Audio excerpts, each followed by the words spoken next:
CMAT 2022, a common management admission test for MBA.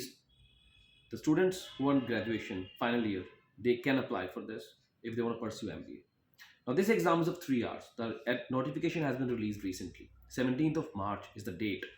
Before that, you have to apply it online. Exam we are expecting somewhere in the month of April. That means somewhere around 2 months from here. Now, this exam going to have fifth section, which is mandatory now. That is innovation and entrepreneurship. There's a new section this year. Last year it was optional, so a person was having an option to choose or not to choose. But now this is mandatory. Apart from that, the other four sections are English, logical reasoning, general awareness, and quant and DI. Now, some top colleges which one should apply for after CMAT, that is Welingkar, KJ Somaiya, Simsri, Great Lakes Chennai, Welingkar. So, wish you all the very best. In case of any information you need, please contact us in the description. Thank you so much.